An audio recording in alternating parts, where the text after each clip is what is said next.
What up, nation? Decided to try something a little different today. We have a 4-game slate, not a lot going on. Wanted to test out a little midday, like early look show.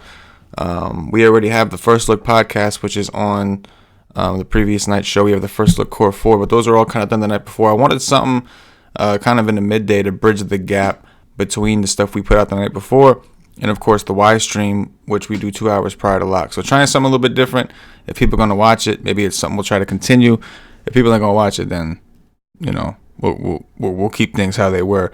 Those of you subscribe to WiseTake.com, I was doing this in place of the game-by-game breakdown article. I may still release that if you have access, if there's anything that changes.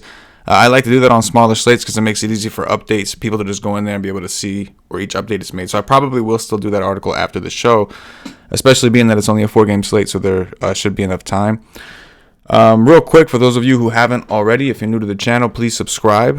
Hit the notifications bell so you're notified whenever we go live or put out content. We put out a ton of DFS content, all free on the YouTube channel and Twitch. If for any reason you look at the YouTube channel, we're not here. We do have a secondary channel that we use under WiseTake DFS, and of course we have the Twitch account, twitch.tv/WiseTake. Just because YouTube's been blocking and banning, suspending, whatever you want to call it, certain DFS companies, we've seen it happen. With that said, if you guys can, if you could like the video, the likes go a long way, really help us out. We do as much DFS content as we can here. We got esports, we have a PGA show later tonight, obviously the Wise stream Monday through Friday. So if you get the like video, really helps us out. What's up, Kai? What's up, Charles? See you guys in the YouTube chat. Good to kick it. So again, just wanted to do a show. Very similar game by game. This one a little bit more casual, where we kind of look at it. Maybe if we have time, we look into a few things. We do have a few key injuries that we'll address in each game.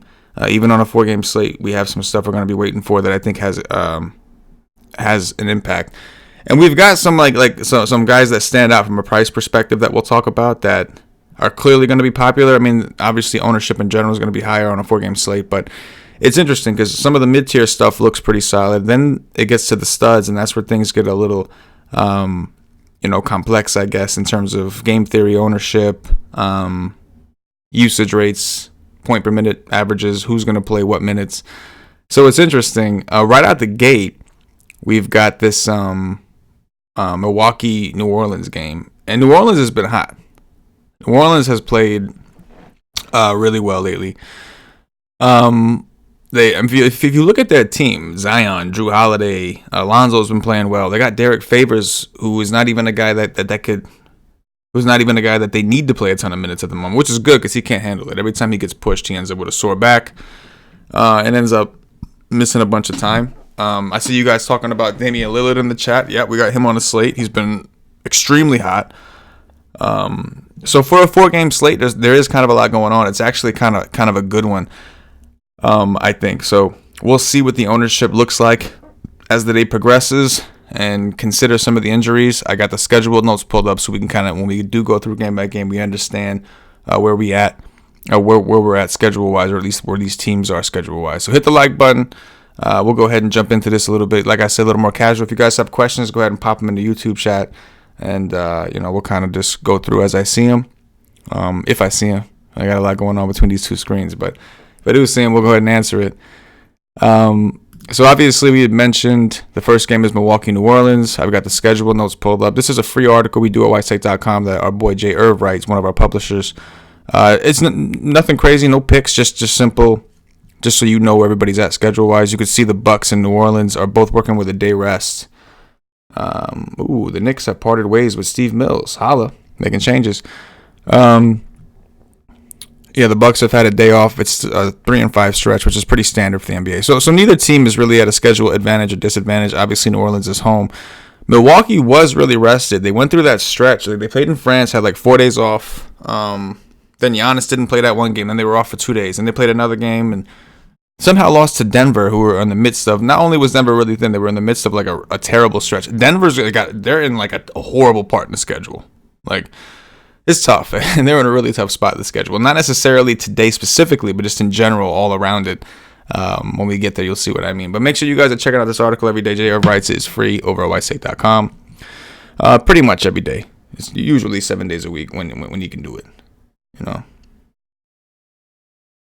Kyle says, do you play one stud or play two today? Well, Kyle, that's going to depend on the value, obviously. The mid-tier is very strong, which makes it tempting to ride mid-tier. I could tell you right now that based off our projections, when I was running some crunches, some teams, all that kind of stuff, I was not getting a lot of studs. And I'm pretty sure that's because the value doesn't grade out too strong just yet. Now, keep in mind, we have guys who are questionable, so I couldn't commit fully to the players in that game because we're still waiting for the news, which could change things. But when I was running initially, I was getting a lot of balanced builds. There should be enough value with Houston, Charles says. Yeah, for sure. There are a lot, but it comes down to how much you trust that value. Austin Rivers is questionable. We'll get to that. That's kind of a big piece. That would give you the value for sure. But even so, you'll see what I mean. I mean, if you look at the New Orleans and Milwaukee game, you consider the fact that on DraftKings, LaMarcus Aldridge is 6,200. I'm curious to see where people go because it does kind of lead you down the path as of now, I think, to more like one stud with a balanced build. But again, if Austin Rivers is out, that's going to make some other guys a little bit more concrete. PJ Washington is questionable. If he misses again, that can make things more concrete. We got to see what's going on in Denver with Jamal Murray. He's actually questionable for the first time today. Doubt he plays. They have a game tomorrow. But still, without the actual news, we can only assume. And I don't like to assume. I like to know. You know what I mean? But yeah, there's definitely going to be value with the Rockets. So if that's the method you want to go, you absolutely could. Comes down to the spots, right? So let's go ahead and start with the Milwaukee Bucks New Orleans Pelicans game. As you guys can see, 246 total. New Orleans is 6.5 point underdogs at home. So this is by far the best game on the slate on paper, right? I say on paper because obviously anything can happen. We know that. Just looking at the pricing of the Milwaukee Bucks, we always start with the road team. It's just way too soft. Like, this is a situation where, because New Orleans has played well, I've raised everybody's minutes to what I think it would be in a competitive game. Giannis is not at 33. He's at 32.5, which I know is pushing it because he don't really play more than 32. But factor in the pace of this game. Both teams play extremely fast. By far the best game on the slate. The question is, does this game stay close enough? I don't know. It's only a 6 point. They're only 6 point underdogs, the Pelicans. And again, they played well. They're at home, so I think they can. It's the first game, so I anticipate a lot of ownership here. It's the first game, the highest total on the slate, and you got a bunch of underpriced dudes. It's got all the makings for it. So in that sense, I think the balanced build with one stud will be a little more chalk, because people are going to want exposure to this game. And it's not the value pieces that they're going to want, right? It's the actual players. Eric Bledsoe is too cheap on both sides. I think he plays in a close game, 31 to 32 minutes, maybe even a little more. And even at 32 minutes in this matchup, remember, we got Drew Holiday, Lonzo Ball on the other side. They're going to want Bledsoe on the court as much as they can, especially considering George Hill, who's one of their veteran players, going to be out still. So right now, Bledsoe's popping. Chris Middleton's popping pretty hard. His price has come down. I mean, they're underpriced in a fast-paced matchup like this. They're underpriced. Giannis is interesting because Giannis, see, the thing about Giannis is he has like the best point per minute average in the game. The reason that Harden and all these other guys continue to outscore him is because Harden is getting 39 to 40 minutes a game. Giannis he rarely plays. Go look at his game logs. He rarely plays more than like 31, 32. They play him as, not just him, Bledsoe, Middleton. They play their starters as minimal as possible while still ensuring a win. Which I don't, listen, you want your guys to stay healthy. I get it. But with that said, if there's ever an environment now, you factor in Giannis. So 33 minutes. So we'll even say 32 and a half, whatever. In a game like this where both teams are going to push the pace, both teams are going to be playing fast, there's going to be some extra opportunities for rebounds, extra opportunities, extra possessions in general. At what point does it start to outweigh a James Harden or what Damian Lillard is doing, if you think that's sustainable?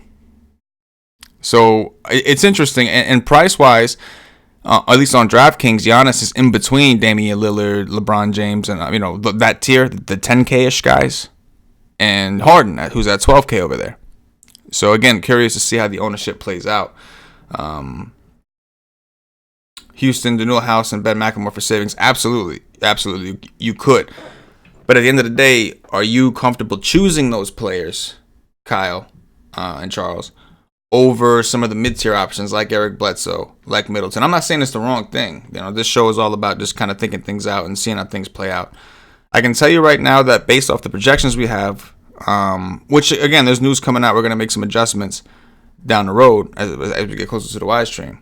But again, I wasn't getting so much of the value. And we'll look at it. I probably have to tweak some of the Houston guys' minutes. And if Austin Rivers is out, it's certainly going to open things up. But remember, these are all guys in the mid-tier that are projecting for close to 6x, just as a projection. And that's just one team. I'm not crazy interested in the ancillary pieces. I'm okay with Brolo. I'm not going to chase that 40 burger he dropped because his minutes have been a little inconsistent. With Zion and Favors potentially down, I'm fine with him. I don't dislike him. But obviously, Bledsoe, Middleton, and Giannis are my three favorites, being that this game is, assuming this game goes the way that it should. Look at the New Orleans side. Like, I'm going to end up with so much of all these guys. They're cheap. And maybe I'm a fish. I feel like a fish because I hate taking early games. I love taking the late games in any sport because they're almost always going to be lower owned. People, whether it's they don't want to wait for the news or they can't wait for the news or they just feel more comfortable, they want to sweat the games early, screenshot life, whatever. That seems to always be the scenario. So that worries me. But in terms of like just looking at projections in general, they're all just underpriced against Milwaukee. Zion got 33 minutes of his last game. I think if the game's competitive, if they need him, if he stays out of foul trouble, which is a big if with Giannis on the other side of the court, I think he gets at least 33. He projects for 6x on DraftKings.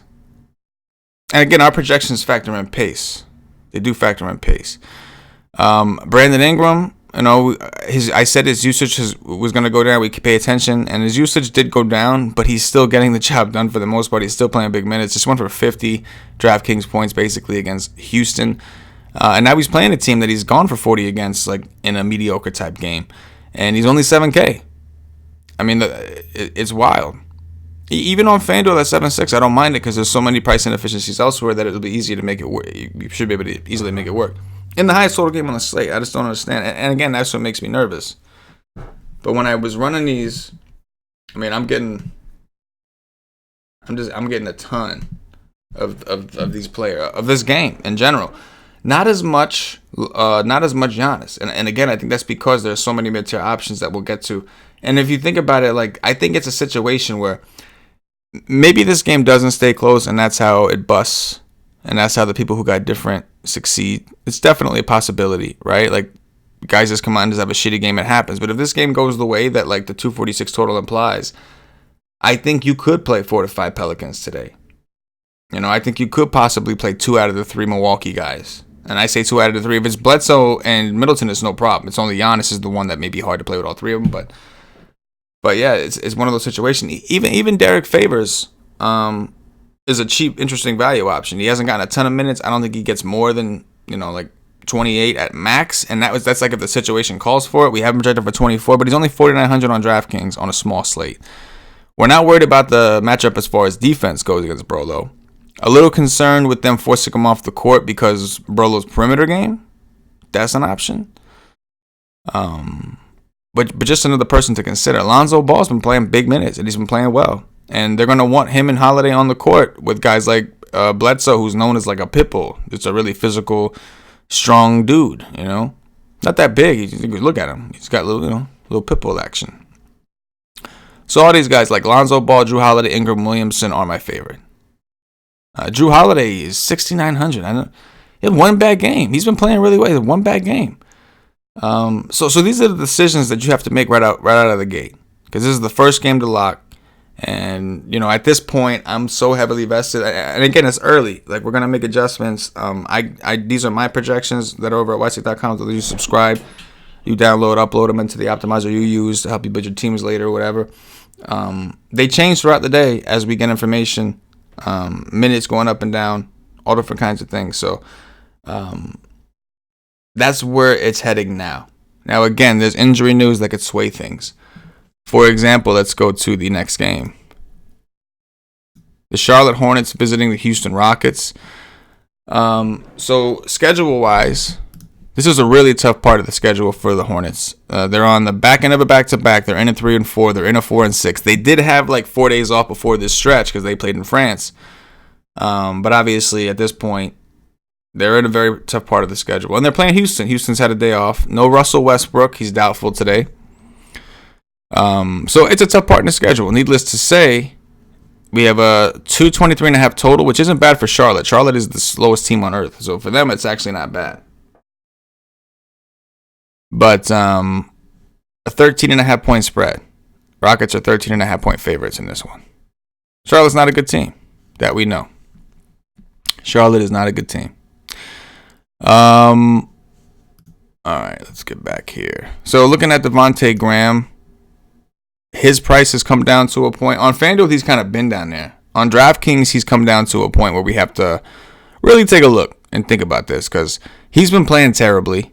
All right, and he is a guy as of right now that I am getting some of, and like I got him for 36 minutes. He's played 36, 37 in his last 2 games, 35 the game before that. So if we didn't like that, and he has not played well, his usage has been down, his shot attempts have been down, his assist numbers have been inconsistent. This is a pace-up spot, so that's something we want to consider. But do we lower his minutes a bit just because of his performance? I mean, there's a genuine projecting him for 36, I guess, was pretty aggressive to begin with. So say we moved it down to like 35.5 for 35. Say 35. Because I believe he's going to play 36. Like, that's where it comes from. And maybe we should leave him at 30. I just want to see what happens if we lower this a little bit. So I just lowered his minutes to 35. Because at this point, again, like it's giving me, let me see. At this point, I'm getting like 41%. Now, that sounds like a lot, but not when you consider that Lonzo Ball 42, Eric Bledsoe 49. But it's up there with these guys. Holiday 67. That's where I'm at the moment. But it's up there with those guys. And again, it's because it's favoring, it's pushing towards this mid-tier build. Even at 35 minutes, he still projects for 5.7x on DraftKings. But I do think I'd rather keep him lower like this because it'll give us some of him, but maybe not a ton of him. But at least for the moment. But they are being paced up, the Charlotte side. Remember that. The Charlotte side is the one being paced up. Cody Zeller, I will raise his. I got him for 24. The reason for that is because if you notice here, we still have PJ Washington in. He did not play yesterday. I think he missed 2 games in a row with a sprained ankle. I think he'll sit. But again, I'm not trying to play that assumption game. If he's listed as questionable, if he's not actually out, I don't want to sit here and start getting bills with all these players in it that I think are viable now because he's out. Because if he's in, I think it messes some things up. Number one, if he's in, he's cheap. If he's going to get full run, he's only 4,600 against a team that has no size with Capella out again. On the flip side, if he is out, then Miles Bridges. Let's take a look. Let me show you something about Miles Bridges real quick, man. Let me see here. Where you at, bruh?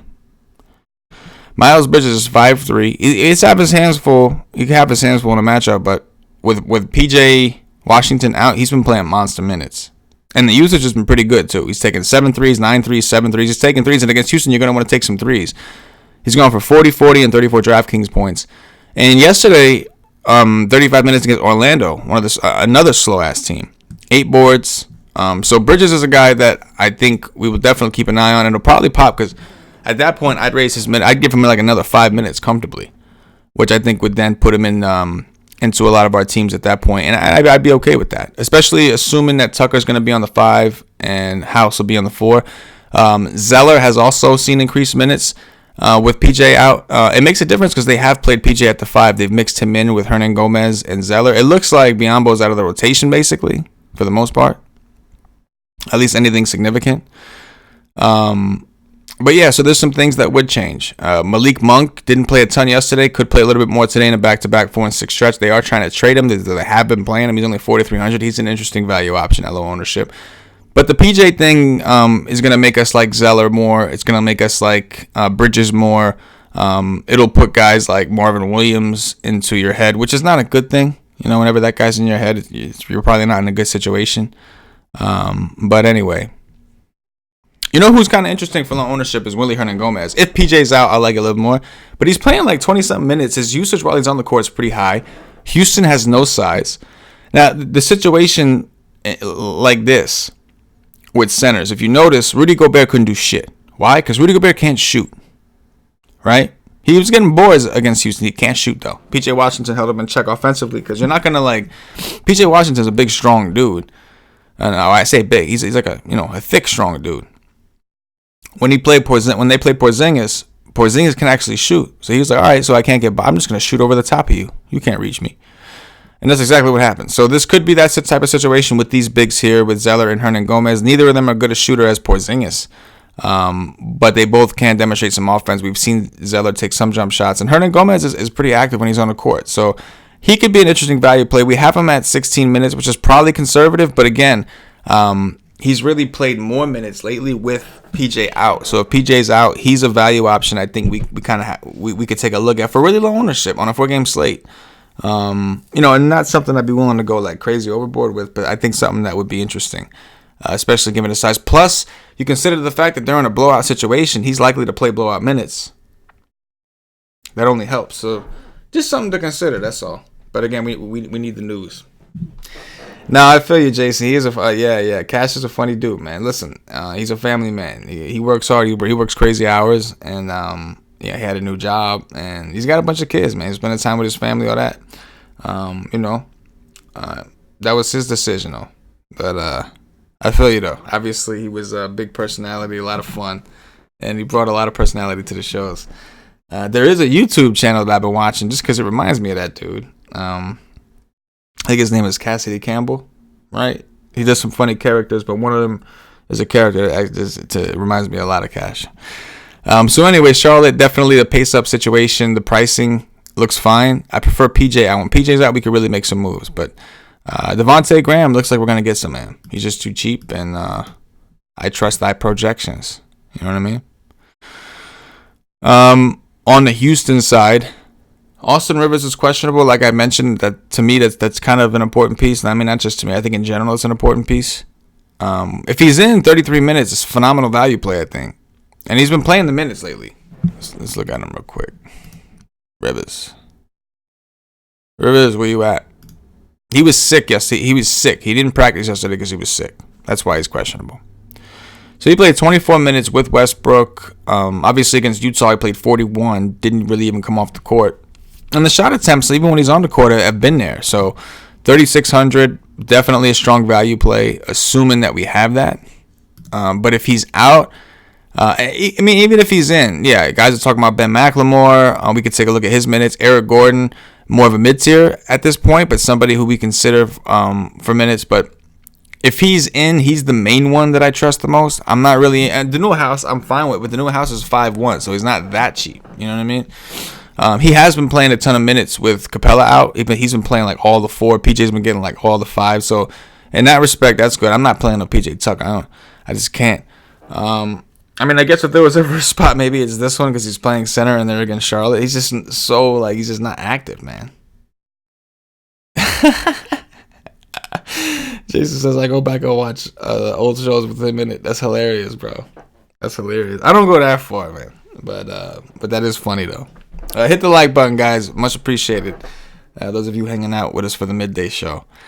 But yeah, Harden, that's a decision you have to make. I'm not, whether Austin Rivers plays in it has no effect to me on Harden, right? Capella and Westbrook are the two that, to me, influence Harden, mainly Westbrook. Very high point per minute. Even in blowouts, we've seen this dude play massive minutes. Now, he has been a little banged up. He had like that thigh contusion thing, but he's gotten real hot lately. So I don't think that's really an option. So I think Harden's fine. I mean, $12K on DraftKings, it's a lot of money. So you're going to have to play his teammates with him most likely, unless we get other value that opens up. You're going to be playing a lot of his teammates with him, which is cool. Ownership-wise, I'm curious. I mean, optimally, it makes sense to just find a way to get Harden, right? Like, if I'm playing cash today, I'm not taking a chance on Giannis 31, 32 minutes.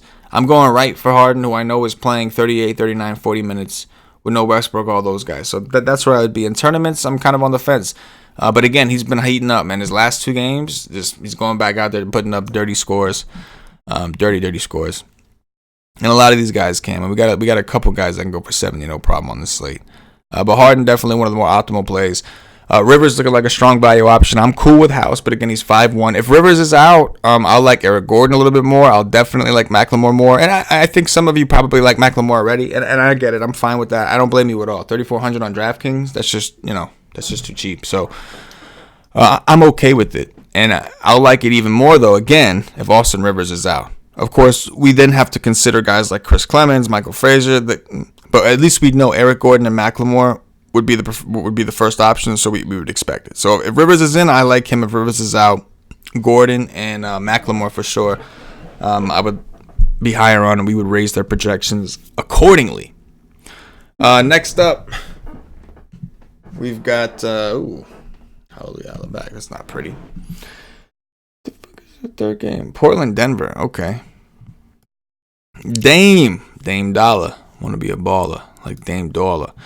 225.5 total. Denver 4.5 point favorites at home. I don't understand why Vegas continues to disrespect Portland, man, as hot as they've been.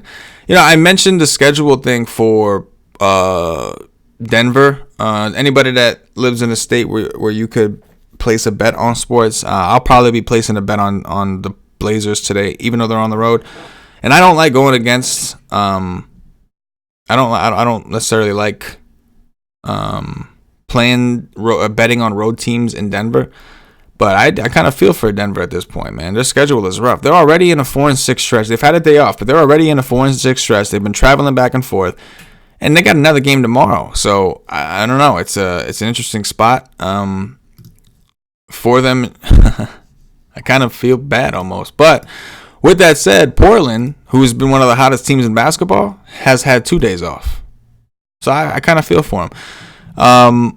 Damian Lillard is another stud. He continues to be low owned because I think people are reluctant to believe that this is real, and I don't blame them. Let's take a look at some of the stuff he's done. So first of all, the minutes. 36 against Utah. That was a blowout. Still went for 79. Went for 79 DraftKings points in 36 minutes. Look what he's just shooting an absurd percentage from three-point line. 60%, 58%, 50%, 66%, 53%, 55%. I mean, he's shooting from like half the logo, like not like literally half court, but where the logo is, that's like halfway in between the 3-point line and half court, and he's making them no problem. It's insane. Double-digit assist numbers. That's gonna happen when he's playing mega minutes. He's obviously had games where he had a triple-double, and then he flirted with a triple-double, just missed one. He's just waiting to happen. Tougher spot going into Denver. Denver plays slower. Altitude, right? Home court advantage for Denver. I really don't give a damn. He's just too hot right now. And until he proves me otherwise, maybe this is the spot he disappoints. But if he's going to continue to be low owned, and I mean, what do you do at that point? What do you do? So yeah, I'm cool with him. CJ McCollum's price. That's what I'm saying about the mid tier. There is value, but there's a lot of strong mid tier. CJ McCollum is only 6,300. Playing at like 36 minutes a game. And even though Dame's balling out, CJ's still playing well too. It's not like he's taking away all this huge amount from CJ. Dame ain't really doing nothing different other than he's making all these shots. He's taking these massive ass shots and he's actually making them. The usage is higher. He's playing with more confidence, no doubt. But you see my point. Ariza is an okay value option. Melo, if you're into narrative, Melo's price is really low on both sides. I have to admit. If you're into narratives, this is the team that drafted him, returning to Denver, right? If that's your thing. But in all seriousness, with Millsap out, this team does take a big hit defensively. Jamal Murray is questionable. We'll see his status. But Hassan Whiteside, centers have been destroying Jokic. With no Millsap, no Plumlee, bigs are just doing dirties to Denver. Doing them raw. So 9,100 on FanDuel. I understand if you're reluctant, though the blocks mean a little bit more over there. On 85 on DraftKings, just seems cheap. And like kind of a stud, but kind of mid-tier, you know what I mean? 8.5 in a weird place. Going to the Denver side of the ball, it comes down to how thin they end up being. The good thing is Portland is playing well, but Denver's been scrappy, man. Denver in a 4-6 on the road back-to-back upset Milwaukee, who was rested with everybody playing. It was wild. Will Barton's been playing really well. Now, Denver's last game was an overtime game. They've had a day off, but their last game was a... That's to make it worse. In the midst of all this with their schedule, they had an overtime game the other day. I think it was Sunday. Yeah. So anyway, Barton's been playing well, but the price has come up a little bit. Jokic is playing extremely well. Now, if Jamal Murray comes back, maybe that has some effect. But regardless, Jokic and Jeremy Grant. Now, Grant's projection is not reflecting that great, but those two players are playing a ton of minutes right now. They're like the only bigs that these guys actually trust. And obviously Grant is a power forward. He's not like a center. So we've seen the minutes. Like, let's take a look at, I'll show you guys Jokic's minutes right quick. 10K. And Whiteside's not a good defender. Just because he's big, yeah, he's going to block some shots. He's not actually a good on-ball defender. He's not defending Jokic from the perimeter either. You can see Jokic's minutes. 40, that was overtime. 33 against Milwaukee. That was one of the lower ones. 35, 39, 38. So if the game is competitive, which Vegas seems to think it'll be, there's no reason to believe he won't play 35 minutes if need be. And we know the usage has been massive for him. And then Grant, again, like, I know he's not projecting well. Maybe we have some room to raise his minutes. We're going to have to raise it a lot because he's just not showing up as a great point per minute player. 45 minutes in an overtime game. 32 against Milwaukee, 34 against Utah, 38 against Memphis. So again, with all these injuries, these guys are playing. So Jamal Murray could come back, and that may affect the guards, obviously. But also keep in mind, Michael Porter Jr. is out. They lost him too from an ankle. They're really thin. They're really, really thin, especially if Murray is out. And I don't see why they would play Murray today knowing they have a game tomorrow. You might as well take at least today and see if he can really play tomorrow. So it's just, they're thin. That's the bottom line. And it's interesting because obviously a lot of ownership's going to that first game. We'll see some ownership at that second game. I don't know if people are going to be really into Denver all that much. I'm not sure because some of the prices of these guys have gone up. So it's interesting. Monte Morris is 5'9" all of a sudden. I mean, he's earned it. He's been playing big minutes for the most part and played well at times. We got him projected for 24 minutes now, but if Murray's out, it goes up to 30, right? So, yeah, I think Denver is kind of interesting, especially because Portland, another team, Portland's not playing good defensively. It's just Dame is just outplaying everybody on the offensive end. But things get complex after that. Juancho Hernan-Gomez, some of these guys, they're thin. They're going to have to make a move. They're going to do something. We'll see what happens. We'll check on that later on the Y stream. Check it out later. Last game. We got the last game here. San Antonio Spurs, LA Lakers, obviously. Duh. San Antonio Spurs back and have a back-to-back 3-4. Lakers have had a couple days off. I think their last game was in Sacramento, and they beat the shit out of the Kings after they were upset by Dame. They were like 13-point favorites during that Kobe game and the Memorial game, or the Memorial that they did at the game. They were huge favorites and lost outright. 226.5 total. I wonder why it's dropped 2.5 points. Is there some news that came in? No. PJ Washington's still questionable. Chris Dunn. No, I don't see anything as to why. Huh. Knicks part ways with Mills. Yeah, no, I don't see anything as to why. But it looks like that total has dropped 2.5 points, which is kind of weird. Surprisingly enough, 62% of the bets at the moment on the Spurs. Okay. So let's talk about the Spurs. We mentioned the back-to-back 3-4. Another mid-tier guy. 6,200 for LMA. He just went for 50 against the Clippers, and that was a nut matchup for him. The Clippers, right? Terrible against bigs. The Lakers are a very big team. Between one of Dwight Howard and McGee mostly being on the court. If not them, Anthony Davis on the court. A lot of times with those guys. LeBron James himself is a big dude. They're just a big team. They got a lot of size. So I'm a little nervous. I think Aldridge will be really popular. He's another player that kind of fits into the mid-tier build. Where he projects now, we're getting a lot, like 60% or so. Like, as you would expect, he's just too cheap. But when considering game theory, I wouldn't be surprised if I end up lowering his minutes a little bit just to kind of balance out what I think may happen in this game. I am worried about the Spurs keeping in this. They gave it all they had against the Clippers yesterday. Came close, but ultimately the Clippers pulled away, and the Clippers got off to a really slow start that day. DeJounte Murray, I do actually like a lot. I know yesterday only got 25 minutes, but he has been getting that. Like, he's been getting that kind of deal, the minutes. You think he can play more? And this might be a situation because of LeBron James. I don't know. They might feel comfortable with a guy like him on the court, somebody that can play a little defense because of all the offensive firepower they have. So I do like Murray. He projects well as well. LMA is the guy we got to make a decision on. DeRozan's prices drop, and what's interesting is obviously this is his hometown, LA, and like yesterday, everybody went to Aldridge. They didn't go to Aldridge was low owned, but nobody played DeRozan because of his price. And I think that because of Aldridge's price, nobody's going to play DeRozan again because Aldridge is too cheap. Even though maybe DeRozan has a slightly better matchup, and I say that because, again, if you're just a good shooter, there's not much people can do to defend you. If you can just actually shoot the ball, and that's DeRozan's game. LMA is a good shooter too, but LMA is also a big man, relies on high percentage shots and whatnot. So, I mean, this is the fadeaway in the mid-range game. He does. I don't know. It's an interesting game to approach, but a game you're going to want to make a decision on, especially being the last game of the night, right? Late night hammer action. Is it all by itself? Yeah, all by itself at 10 o'clock. Like, you want this game ticking off and you don't got none of it? Because I think LMA is going to be real popular today. After posting 50 yesterday. 50 yesterday, I think it's going to be real popular today.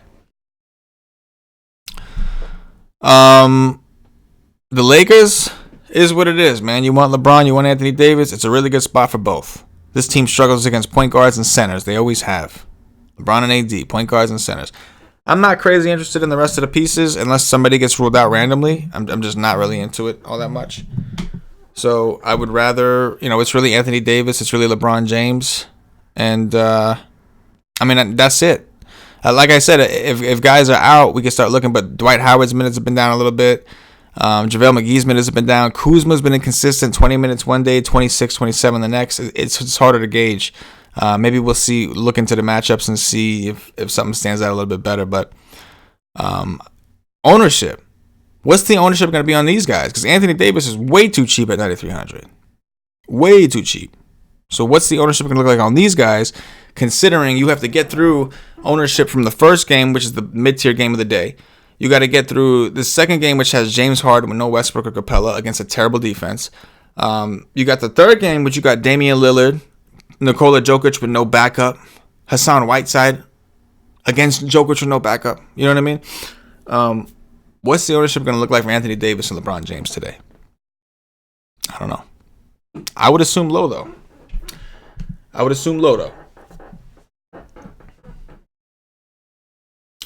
Yeah, Chalky McChalkenstein. I like that name. He says DeRozan, he's in the YouTube chat. DeRozan might get inspired playing in the house that Kobe, but he did. But keep in mind, he did play there last night too. I know maybe it's different because he's playing the Lakers today, and that was Kobe's team. But he did play the Clippers yesterday, and he started off the game red hot, man. He started yesterday red hot.